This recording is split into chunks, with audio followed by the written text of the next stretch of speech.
Oi, pessoal! Este programa do Barão na Matrix vai falar de invisibilidade, de preconceito, estigma, estereótipo, mas também vai falar de luta, resistência, vai falar de orgulho. Este programa é para falar da subrepresentação da população de lésbicas, gays, bissexuais, travestis, transexuais, intersexuais, assexuais, agêneros, pessoas não binárias, queers e outras dissidências de sexo e gênero nos veículos de comunicação. Aliás, me desculpe se eu perdi alguma letra nesta sigla que só cresce em representatividade.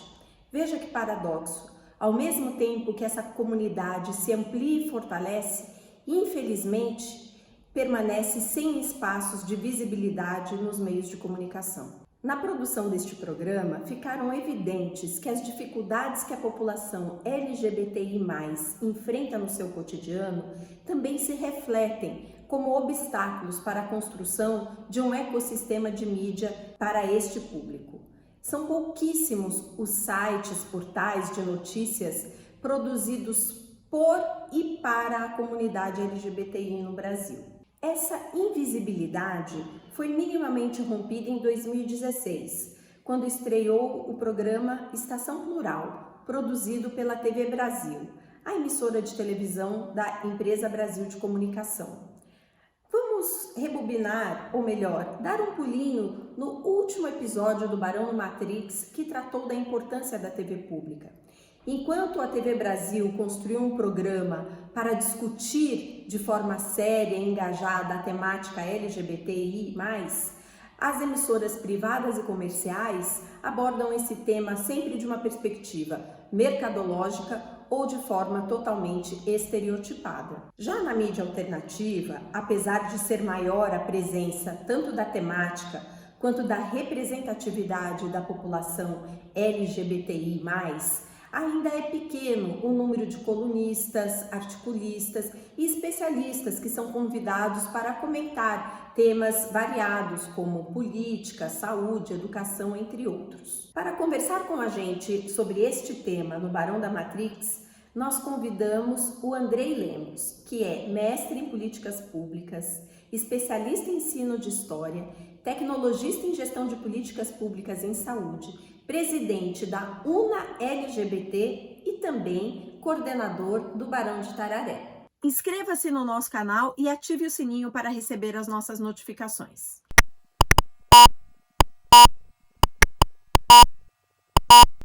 Oi, Andrei, muito obrigada por estar aqui conosco no Barão na Matrix.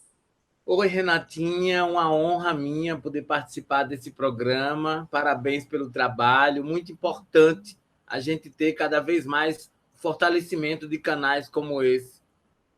Exatamente. E o tema hoje, Andrei, é um tema muito importante, porque o nosso programa vai ao ar no dia 28, Dia Internacional do Orgulho LGBT, e eu queria trocar uma ideia contigo sobre essa questão da relação da visibilidade LGBT e os meios de comunicação. Então, quais são, Andrei, os maiores desafios para se criar uma imprensa LGBT no Brasil?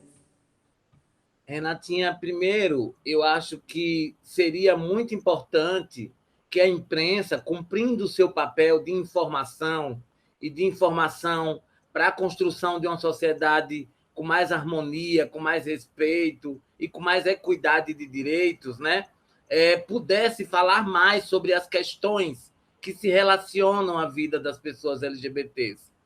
É incrível como a imprensa prefere pautar esse debate quando é por tragédia, quando é por assassinatos, né? Quando por situações que muitas vezes nos envergonha enquanto sociedade, né? E a gente vê muito pouco a exibição, a produção de conteúdo que falasse sobre a importância do cuidado à saúde, né? Que falasse sobre a importância de uma educação inclusiva, que falasse como é a vida dessas pessoas, que é igual à vida de qualquer outra pessoa na sociedade, para poder ajudar, né, o movimento social nessa luta contra o preconceito. Então, acho que esse é um grande desafio, sim, e eu considero que a imprensa brasileira está um pouco atrasada, né, nesse sentido, porque em vários lugares do mundo você tem inúmeros instrumentos, né, portais, programas de televisão aberta, que já estão, né, atuando nesse sentido, de provocar esse debate e ampliar cada vez mais as vozes dessas pessoas, né, e principalmente levar para dentro da casa das pessoas a importância de se respeitar as diferenças. A gente vê, Andrei, que mesmo a comunidade LGBT no Brasil tem dificuldade de estruturar seus próprios veículos de comunicação, né? O que poderia ser uma contribuição importante para enfrentar essa questão da invisibilidade. Por que é tão difícil você consolidar veículos feitos pela comunidade com essa temática? Ou seja, qual que é a dificuldade que a gente tem nesse aspecto hoje? Eu acho que, primeiro, que a gente tem hoje cada vez mais dificuldade de financiamento, de investimento, né, em ações de comunicação com relação a esses temas. Eu acho que essa é uma questão importante. Mas tem uma outra questão também que é muito importante, que parte da população LGBT tem dificuldade, por exemplo, de ter formação, de permanecer na escola, de chegar na universidade, de se graduar, por exemplo, como jornalista, né? Como designer, como cineasta. Então, isso são obstáculos concretos. Veja, nos anos 90, no Brasil, nós tínhamos vários grupos LGBTs que recebiam recurso internacional e que tinham jornais escritos, né? Nós tínhamos jornais escritos que falavam sobre a vida dessas pessoas e vários temas.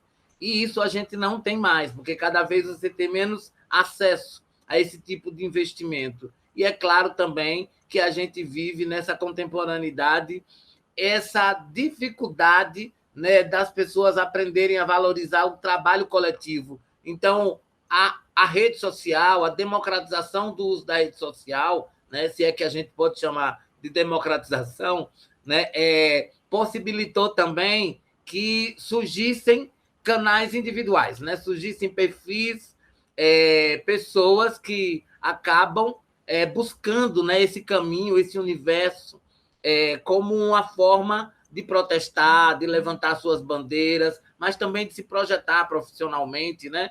Então, isso também é algo que a gente precisa olhar, né, com calma e perceber o quanto a gente vem caminhando um pouquinho para trás, né, nesse campo. Porque você tem, como você mesmo disse, muitos youtubers, né, Andrei, que tratam dessa agenda, dessa pauta, mas é uma coisa muito individual, né? Não é um trabalho exatamente coletivo e que também não tem como foco muitas vezes a notícia, a informação. E acho que você traz um debate, uma questão muito importante, que é a gente perceber as várias camadas de preconceito e de obstáculos que a comunidade atravessa ao longo da sua vida, né? Então, você tem o obstáculo educacional, aceitação familiar, é muito preconceito na hora de conseguir um trabalho, e isso é, inclusive, reforçado pelos meios de comunicação de massa, né? Então, a gente tem os meios de comunicação reforçando isso, e estamos vivendo um momento de avanço do conservadorismo, aonde talvez uma das principais agendas políticas de viés conservador para garantir a eleição do Bolsonaro foi justamente uma iniciativa do governo anterior, né, de produzir um material para combater a homofobia nas escolas, né? Essa situação do governo, de vivermos sob um governo Bolsonaro, também tem um impacto muito negativo, né, Andrei? Sem sombra de dúvida. Primeiro, porque não é só a presença do personagem, mas também do discurso, né, da forma de olhar para a sociedade. Esse discurso extremamente violento que legitima ainda mais a exclusão das pessoas diferentes, né? Da população indígena, da população negra e quilombola. e da população LGBT. Então, a presença desse discurso, que está, né, em todos os órgãos, né, de poder, né, no nosso país, e isso é muito lamentável, e também uma orientação ideológica de redução do papel do Estado, né, de sucateamento das políticas sociais, dos direitos humanos. Então, cada vez a gente tem menos equipamentos, cada vez a gente tem menos indicadores, cada vez a gente tem menos ações e menos programas voltados para essas questões e para essas populações. Então, nós vivemos um momento de recrudescimento da intolerância, mas também da intolerância, da invisibilidade, mas também da negligência, né? Você vê o Estado brasileiro cada vez mais negligente com relação à proteção dos indivíduos, né? De que a gente tenha, por exemplo, assegurada o direito à cidade, o direito à liberdade de ser quem nós somos. Então, eu fico de verdade assim impressionado como todo esse contexto não é capaz de sensibilizar os meios de comunicação a produzir conteúdo e a dar espaço, né? Porque quando eu olho para trás e lembro, né, que a gente teve uma Nani People, repórter, que a gente teve vários colunistas de TV, e hoje a gente parece que tem cada vez menos, parece que a gente fez o caminho de volta, e isso é muito triste, né? Porque a gente já poderia ter avançado muito. E que a gente não seja chamado só para falar das questões LGBTs, que a gente não seja chamado só para falar no 17 de maio ou no 28 de junho, né? Porque você tem pessoas LGBTs, economistas, né? Cientistas políticas e sociais, gestores, que podem estar contribuindo com uma proposta de debate sobre a sociedade como um todo. Uma sociedade como um todo que Exatamente. inclua essa diversidade, né? Que contemple essa diversidade. Exatamente, Andrei. E como que você, então, exatamente, você fez aí um apanhado sobre um retrocesso, inclusive sobre a presença das pessoas LGBT nos meios de comunicação, né? Quais são, assim, hoje, os principais espaços ocupados, né? Você tinha comentado sobre alguns programas nos serviços de streaming, queria que você falasse um pouco sobre esse viés e também qual a sua percepção da presença da população LGBT na mídia alternativa. Eu acho que é muito tímida essa presença, né, LGBT na mídia alternativa, acho que é muito tímida. A gente tem algumas páginas que são de entidades da sociedade civil no Facebook e, né, em algumas redes sociais. Temos também algumas figuras que se tornaram celebridades, né, que têm 100, 200, 300 mil seguidores, que produzem, inclusive, muitas vezes, conteúdo bastante legal. A gente tem, inclusive, né, no campo da luta política LGBT, recomendado também que a gente siga, que a gente fortaleça essas iniciativas, mas a gente acredita que é possível fazer muito mais, né? Nós tínhamos um programa que era Estação Plural, né? Era um programa excelente, né? Com a Elia Oléria, com a Mel, né? Ex da banda UO.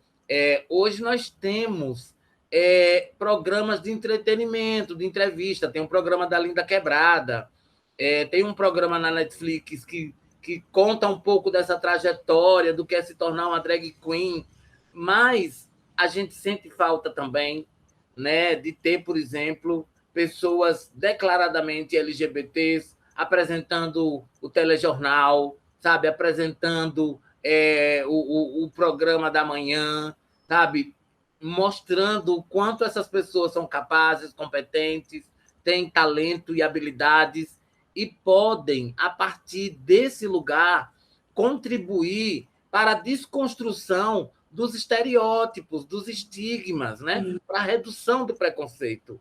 Sem sombra de dúvida, você humanizar essas pessoas que são desumanizadas pelo discurso, né, de extrema-direita no nosso país, né? O discurso fundamentalista. Então, a televisão precisa contribuir nesse sentido, né? De humanizar essas pessoas e mostrar para a sociedade que é possível conviver com as diferenças sem se contaminar, né? Sem se contagiar. Né? Então, ainda existe essa ideia de que a pessoa LGBT na televisão vai influenciar, né, as crianças. A gente viu recentemente em São Paulo a proposta daquele PL 504, que era um absurdo. Né? Ele queria proibir a participação de pessoas LGBTs em propaganda, né, em comerciais publicitários, em peças publicitárias. Então, veja a que ponto, né, nós chegamos. Né? Então, nós estamos andando bastante para trás, mas eu acredito, sim, que a gente vai conseguir virar esse jogo aí. Vamos mudar essa realidade. Eu acredito também que nós vamos contaminar as pessoas com amor, com generosidade, com solidariedade. Vamos tentar lutar para virar essa página tão terrível dessa história recente do país. E vamos ter muitas e muitos e muitas, né, pessoas com todas as suas idiosincrasias, com todas as suas verdadeiras formas de ser, podendo ser representadas e vivendo em harmonia na nossa sociedade. Não é isso? Perfeito, Muito obrigada, Andrei. Eu que agradeço, Renatinha. Um ótimo dia grande. de luta, porque não é só no dia 28, né? São todos os dias, né? Isso, obrigado, beijo. Beijo.